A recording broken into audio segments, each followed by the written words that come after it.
Why is this scene in the movie? In the original Star Wars, the scene where Luke comes back to find that his aunt and uncle have been murdered by the Empire. And you might say that lots of movies in this genre have this scene, some kind of a terrible loss that motivates the hero to go off on the adventure.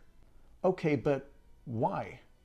This is something that's actually extremely important to notice in the stories we tell in our culture. Because you would think we want our heroes to have agency. Why couldn't it just be his choice to go off on the adventure? Why was Katniss put into a situation where she was basically forced to make the choice she made?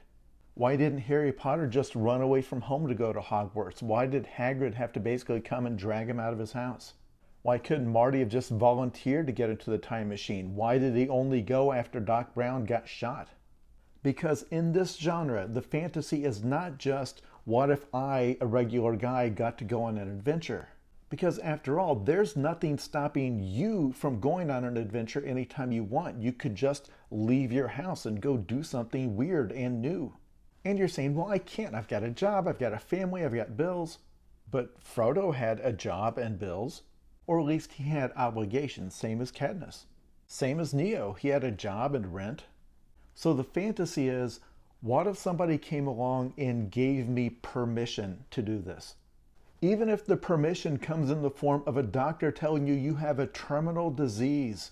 Like, we have multiple huge pop culture franchises where cancer is the thing that started the hero on their journey. And I've always found that so interesting because it says so much about the psychology of the target audience.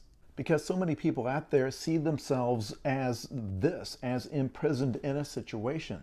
But the fantasy is not just, well, what if I had magic powers and then I could use my magic to get away? Because that's not what happens. The fantasy is, what if someone would come and blow up my life for me? What if somebody would come along and make my situation so intolerable that I would be forced to move?